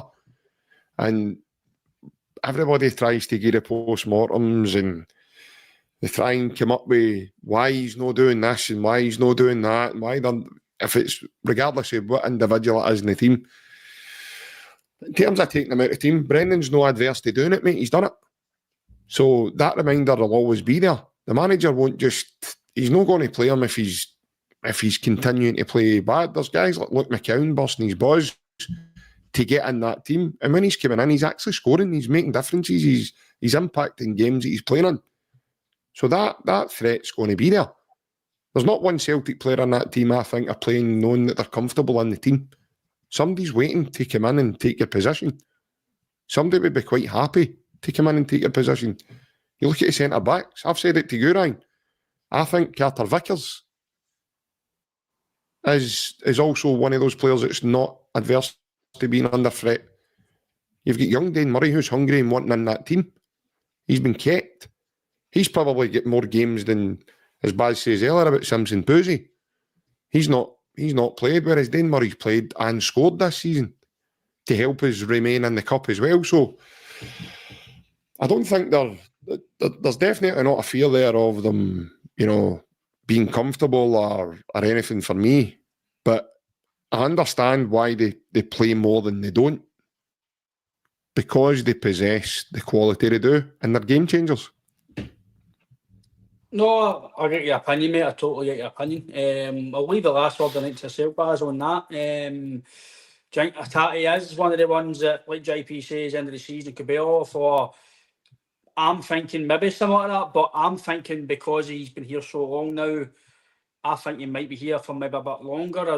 I don't know what you're thinking on that as Baz, but he's definitely not been great recently. But we all know when he is on song, he is tremendous. I'll greet when he leaves. He's been my favourite man for years. I'll need to send you bleached in. No, I get what JP's saying. Like, people shouldn't be but I've watched the games this season, and he's not been at it. He's not been brilliant. But I watched the Braga game when Paolo Bernardo played with Nygren and McGregor. Celtic were really, really poor. He came on and looked good, I thought, straight away, compared to what we were watching for 60, 70 minutes before that. But he took touches, he was calm, kept the ball. I know he loses a lot of balls, but I've always said he's going to lose a lot of balls because he's one of the risk takers in the team who tries to find a pass for the strikers. But I just think as well, I know Luke McCown's been very good this season, coming on and impacting games. I watched the Motherwell game. He wasn't the same player that's been coming on in games. So people have been getting chances. Arnie Engels has had chances this season. Have they been playing better than Atati? Probably no. So that's how he probably is still starting a lot of games. Engels did have an impact in that game. You said there, Baz, about the Motherwell game. Engels did have that kind of... He impacted that. I watched Air and people like that. You expect him to do, and he's not been. But I get what people are saying about Atati. Obviously, I love him, and I think he's Celtic's best player, and always will whilst he's there. I think he's brilliant. I do obviously see the games where he's poor as well. But for people to say that he needs to go in that, I find crazy. Because when you've got a player like that who can turn games at a click of a finger, I don't think you can afford to lose people like that now. Especially when we're talking about our attack being quite blunt. He's one of the only players really that can open defences up with a pass that we have. So, no, I hope Ryan's right, like you said. Maybe he's stuck around too long, and the clubs that have probably looked at him in the past maybe no, and he might have to be here for a bit longer. I hope that's the case. But I do get what people say. Sometimes you can come a bit stale when you're at the same club for so long and keep winning titles every year, being at Celtic. It's hard, isn't it? So maybe he wants to go and try something else and no one title somewhere else. But no, I hope he stays because I love him. I think he's an unbelievable player. I've watched him live a few times, Villa Park last season. I thought he was unbelievable in that game. Seeing him up close, I was really impressed, as I was with Engels. But no, I hope Atati stays. I think for this season at least, hopefully we get to see him stay and play this season. And I hope his performances change because he has been below standard. But like Ryan's touched on and the rest of you have touched on, a lot of the players have been below standard this season. So he's not the only one. But when he's on it, I think he's a joy to watch. I think, Daniel, like Baz says, I think we could probably all touch through them all and pick out flaws and stuff. Maybe we've been harsh picking out certain guys, but it's maybe because guys we expect. We've seen McGregor get a lot of drip, why is he not playing well? But similar to what Baz says, I said it to my old man actually the other day, Daniel, but it's not a slouch showing Engels or Bernardo, but McGregor's played with Brown, he's played with guys like Armstrong, Christie, Matt O'Reilly, Aaron Moy. He's played with all quality players next to him. Maybe the quality's not as much as been the last few years. Now he's got to be many of the donkey work, and it's no making him look bad, but he's no maybe getting to do what he used to do. He was dictate game. He's having to, because he's not performing well, Daniel, he's having to then do a bit more, and maybe that's a slouch on him. Maybe I mean excuses, I don't know, Daniel, but I'll leave that man to you, mate. What's your thoughts on that? And obviously going forward, mate, in the weekend's game. I think that's a big thing in the squad now. We see it as a bone of contention, maybe with Cal McGregor, that we don't get to see him playing kind of a further forward nowadays. But I think as his career's progressed, obviously we know he has slowed down a bit. And then in that midfield, he is kind of taking up that number 6 role. But I think moving forward, it's just about finding who's performing at the time, who's going to actually show us that spark that we're looking for. And if you're not doing it, you take your dunt. Do you know what I mean? There is only so long that we can keep plugging away at the same people,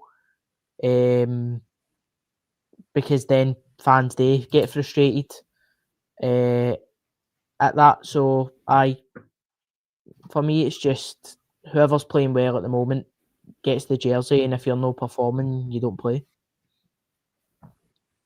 No, I agree with you, mate. I think it's all about performing. But Aye, I can. Yourself, JP, what's your thoughts on that? Obviously, going forward into the game of the weekend, and obviously what Daniel said, mate.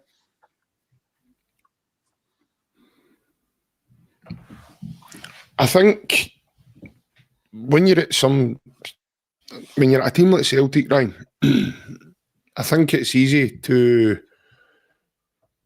channel your thought process to the next game is always the most important. You know, there's a lot of sayings in football, you're only as good as your last game and stuff.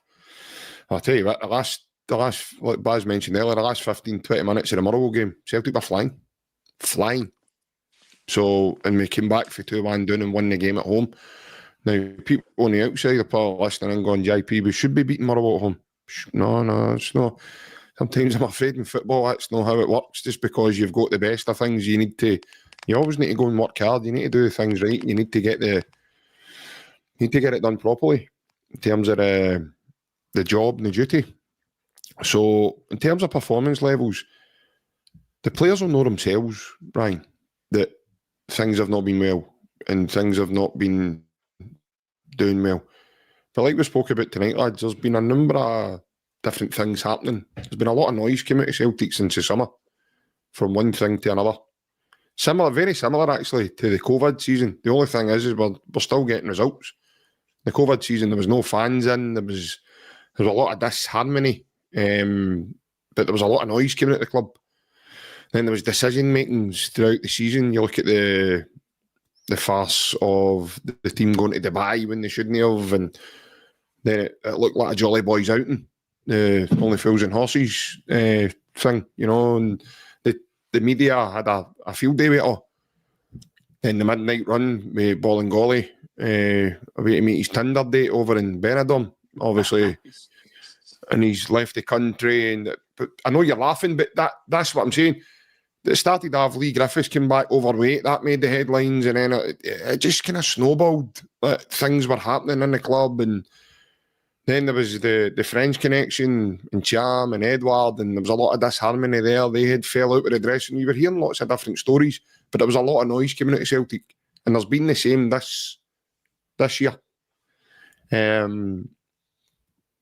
What I've took great pleasure in my channel of thought with this is we've got a manager in Brendan Rodgers who will find a way to win.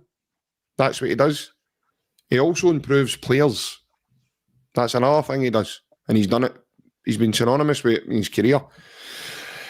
We had a guy, Neil Lennon, at COVID, who, again, had his own fights and battles, etc. And Lenny was a different manager to Brendan, but also highly successful in his time at Celtic in both spells. But when you look at it all, mate, the performance level of players, I'm not really too bogged in with that now. I don't think the players will be either. We've mentioned the guy like Callum McGregor tonight. Callum will probably have felt the benefit of the international break there. He's probably went away and he's probably got himself ready to go again. Probably a bit like Baz, maybe gets a couple of days off, recharge, spend a bit of time with family, go and do things that you maybe enjoy doing. Then your brain reactivates and you get back in about it again and you start channeling thoughts, because this is an important run of games now Celtic have got coming up, starting on Sunday at 12 o'clock against Dundee. We then play Graz, we then play Hearts. In a couple of weeks' time, we've got a semi-final against our big rivals across the city. Now, I know they've got their own noises coming out of those quarters. A lot different for us. They're more in a crisis, whereas we're speaking about us as if we are in a crisis, but we're not. We're still getting results, and we're at the top end of the field. The way that mob are carrying on, man, they'll be lucky to make a split. So that team that they've got just now are not capable, in my opinion, of going to run a game. So I'm not worried about them. I'm more worried about us. And if we're talking about Celtic still winning just now and they're not playing good football, and Baz is confident, the same as myself, that the team are going to improve, the team are going to get better, and I can't wait till we do, because the rest of the league are in for an absolute showing up once we do. And I do hope it starts now. I do hope it starts on Sunday, and going into Sunday. Obviously, an ex-Celtic player we're up against is the counterpart manager on Sunday, Big Elvis, who looks as if, when he does his interviews, and he's still not recovered for being choked to death with Tommy Gravison just about, man. He still looks as if he's trying to gasp for air every time I see him talk. But all kidding aside, mate, I think Celtic, with that Motherwell victory, they've quickly realised and seen that they've still got that winning edge. They've still got that winning mentality. For me, he's missed 9 games from the Kairat game to now in ALASTAIR Johnson. For me, that's like a new signing at this point in time. That's what he'll give the team, that injection of having him back and not having to rely on Tony Ralston or a young Kobe Donovan. For me, that will give the team a new energy. It'll also give the team another weapon to use, like Baz mentioned about the overlapping runs with Nygren and the pace that he's got. Now, I'm not expecting ALASTAIR Johnson to come in and be 100 mile an hour. But if he's fit enough to be there, training with the team, doing the things, Brendan has spoke with confidence in an interview today. I read the transcript of it, saying that they reckon he's going to take part on Sunday. With this run of games we've got, we play Graz next Thursday night. He'll probably play in that game. So if he's fit enough to do that, Ryan, who knows, mate? We could be in good shape coming into this up and coming. Because now, the way Brendan works, we'll be looking to that semi-final. I know it's a game at a time, but this is a block of games now that build you with a chance to taking your team to another cup final, Ryan. And again, this is a Celtic team who are nowhere near where we know they can play. And you only need to cast your mind back to February to see the levels that some of these guys can actually play to. We were the last kick of a ball away for putting the fear of God into Bayern Munich. So I'm no worried just now. Picture you supported another team in the city, and the elements of worry coming out of you then. Jesus. It's no worry, mate. It's just like we've all spoken about tonight. You want a bit better performances, but as long as it's still winning. But obviously, Baz, like JP says there, ALASTAIR Johnson will be massive on Sunday. But what's your final thoughts about what we've spoken about tonight, mate? And obviously looking forward to Sunday's game. No, Sunday could be it's a good one for us, I think. Come at the right time, obviously. We need disrespect to Dundee. They've been struggling this season, so if we can go there and perform to the capabilities that we know the team are capable of, that could be a big score, which then adds to even more confidence going into Thursday night. So I think it's a good game for Celtic at this minute in time. Straight after the international break, refreshed, going to a team who are struggling. So I'm confident, mate, that Sunday could be a good day and a good watch. I think we could a right good amount of goals on Sunday. I think we could put a few past them, which lifts confidence for the next few games. So, like JP said, it's a massive, massive period. This now it sets you up for the rest of the season. This next block of games, like you could be in a final, looking at the first trophy of the season, along with further up that Europa League group if you can get the one against JOHNSTON. So it's a massive period. It's a make or break period already in the season for me, because you definitely want to win this semi-final. That's massive. You get certain games in the season where you look at and think that's mainly the Old Firm games, but this, especially being a semi-final, is a must-win. So I think Sunday's perfect. It could set us right up for this block of games if we go and put 4 or 5 past them. It breeds new confidence and kicks you on, and I think I'm confident Celtic will run away with it on Sunday. No, I agree with you, Baz. I think we're due. I don't want to say the O as a performance, but I think we're due a game like that. Where you score a few goals, confidence breeds, and then I'm agreeing with you as well, mate. I think this could make or break your season, because if you don't beat Dundee, you don't beat JOHNSTON, you're probably out of Europe, you don't beat Hearts, you're then chasing your tail. You don't beat Rangers. It's all one month, they're all positive, and it's all right. Now we're chasing our tail again in January. Can't come quick enough to go and get some players in. So, no, I agree with you. I totally agree with you, mate. Hopefully Sunday's a good game. But obviously, Daniel, mate, good to see you back home, mate. I think you're back on Friday, base, mate. So, hope you're well, mate, the rest of the week, and thanks for coming on, mate. No, not a problem. Good to be on. Good to talk to Barry and get his insights on the more professional side of it, because I think us three are just three guys sitting in.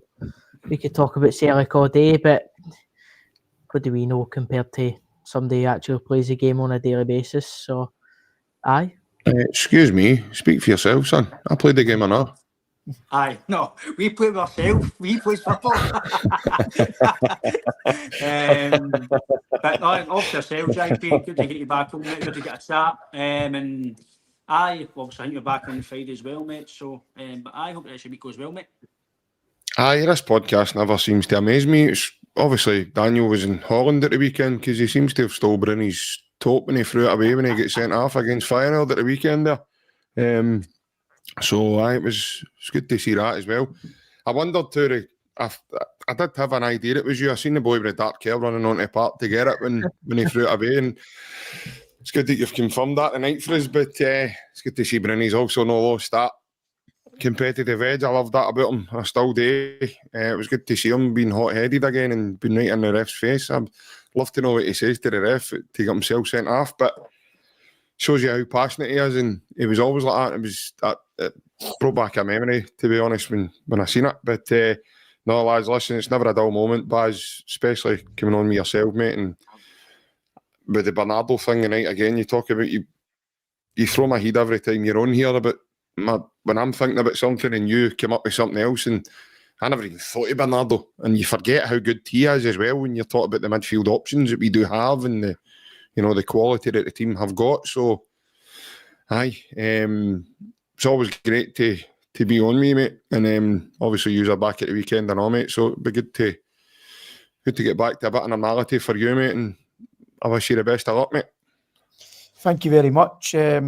Great to be on again. I can probably day Friday as well, because I'll be in Charlton away, so I'll be able to jump on Friday as well if you want. So brilliant.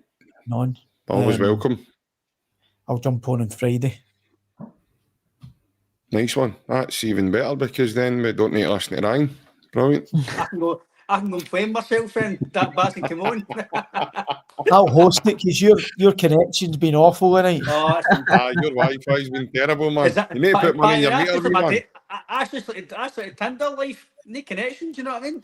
It's because you've been spending your money on Sean Maloney's jumpers.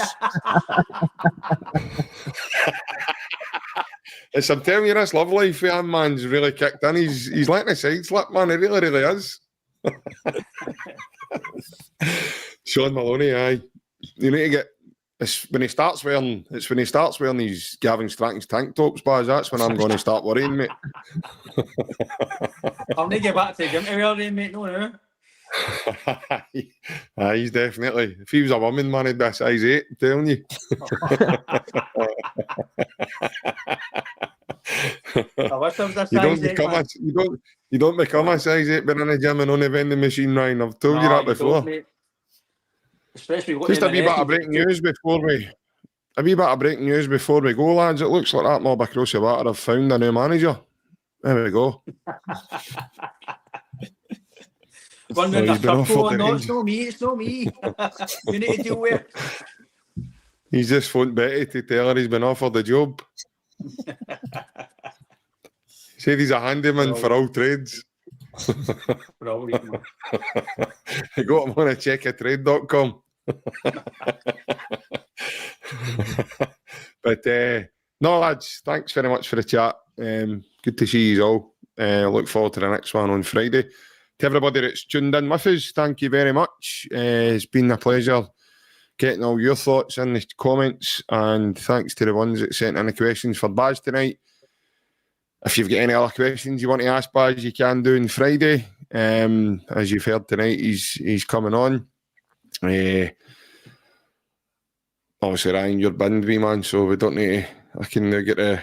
We'll get the Friday night party poppers and all that out. I'll just get a extended version for subsiders, the Hawk End show, so that does me. We're not doing we're definitely, just because it's Friday, we're not doing a Patreon or anything like that, mate. You're getting nothing off us, man. You're getting hee-haw. You'll make your own money. Tell me. I'll make it the tank top look put in for next stretch on Friday.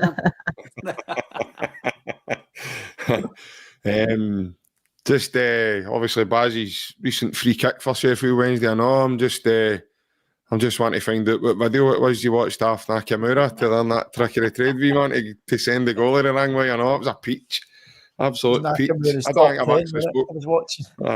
One in Naka's top 10. Was that the one? Was it number 4? He kicked the one through the bus one day as well. That was a peach as well. Remember? Unbelievable, him. Guy was frightening, but what a goal that was, mate. Honestly, that's the first time I've had a chat with you on here regarding that goal. Great free kick. Especially he gave a goal of the eyes and just sent him a wrong way. It was a great goal. But no, I was 2-1. I think that was my first free kick in about the last 80 attempts. Is that something? Obviously, Baz, you've been doing it for years, but is that something you still practice the free kicks? Is it something that's religious, or is it just one of the ones where you just know now you've done it for so long, you just know what to do, and is it something you still religiously practice?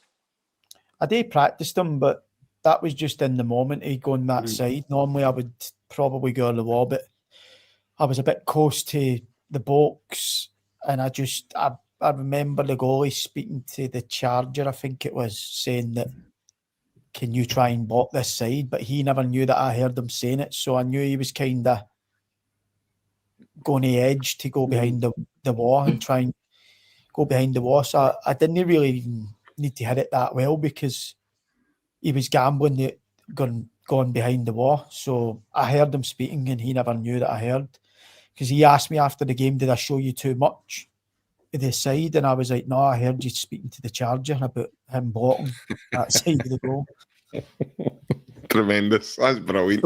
And you sent him a wrong way as well. Sold his sell. Tremendous. But no, lads, brilliant stuff. Obviously, we'll catch you again on Friday, folks. Take care from then. Hail, hail. Enjoy the rest of your week. Hail, hail, bye-bye. Bye-bye.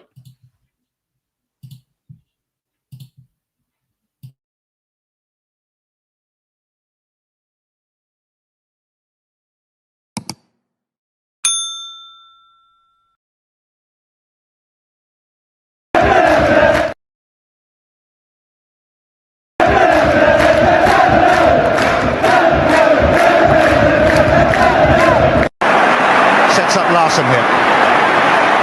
Larsson. Oh, he's in! Henrik Larsson! That is sensational! O'Reilly, how about that for a pass? Jota! How about that for a finish? That is Jota for you! In for Henrik Larsson, and Moravcik! His first goal for Celtic! Here is Shunsuke Nakamura! Exquisite!